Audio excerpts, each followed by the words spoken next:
ఒకప్పుడు ఐగుప్తు దేశానికి గౌరవనీయ అతిథులుగా వచ్చిన ఒక జాతి కొన్ని తరాల తర్వాత అదే దేశంలో కఠినమైన బానిసలుగా ఎలా మారిపోయారు. దీని వెనుక బలమైన రాజకీయ సామాజిక కారణాలున్నాయి.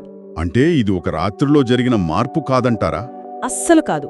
అధికారం మారినప్పుడు, ఒక జాతి పట్ల భయం పెరిగినప్పుడు పరిస్థితులు ఎంత దారుణంగా మారతాయో చెప్పడానికి ఇదొక ఉదాహరణ. యోసేపు కాలంలోని స్నేహపూర్వక వాతావరణం కొత్త ఫరో రాకతో పూర్తిగా మారిపోయింది. నాకిక్కడ అర్థం కాని విషయం ఏమిటంటే, ఈ మార్పు ఇంత వేగంగా ఎలా జరిగింది?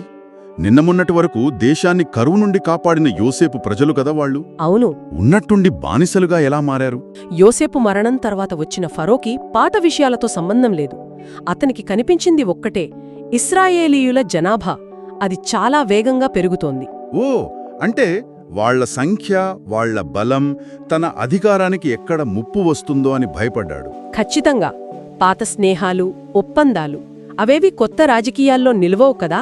అంటే ఆ భయంతోనే వాళ్లను బానిసలుగా మార్చాడను. మూల గ్రంథంలో వాళ్లతో బలవంతంగా నగరాలు కట్టించినట్లు, పనివాళ్లను కొరడాలతో కొట్టినట్లు చదువుతుంటేనే చాలా చాలా బాధగా ఉంటుంది. నిజమే. అయితే ఆ భయం కేవలం సంఖ్య గురించి కాదు. ఒక్కసారి ఆలోచించండి.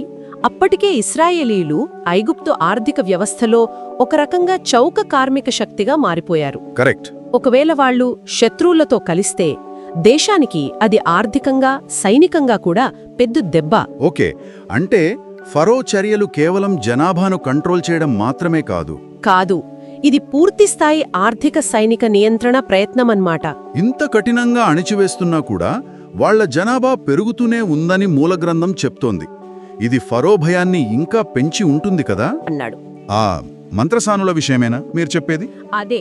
ఇజ్రాయేలు స్త్రీలకు ప్రసవంలో సహాయం చేసే మంత్రసానులను పిలిచి పుట్టే ప్రతి మగబిడ్డను చంపేయమని రహస్యంగా ఆజ్ఞాపించాడు. అమ్మో. ఆడపిల్లల్ని మాత్రం బతకనివ్వమన్నాడు. ఒక జాతి భవిష్యత్తునే నాశనం చేసే భయంకరమైన ఆలోచన ఇది. అవును. కాని ఆ మంత్రసానులు ఆ పని చెయ్యలేదు. ఎందుకు? ఫారో అంటే భయం లేదా? వాళ్లు ఫారో కన్నా దేవుడికి ఎక్కువ భయపడ్డారు. వాళ్ల అవిధేయత కేవలం ఇద్దరు స్త్రీల కథ కాదు.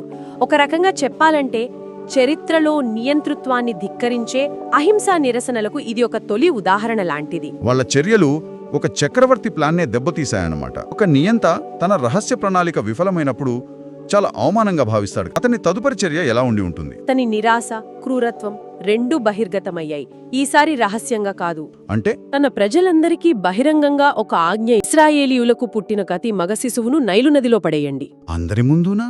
ఇది చాలా దారుణం. అవును. ఇది ఒక జాతిని మానవత్వం లేని వస్తువులుగా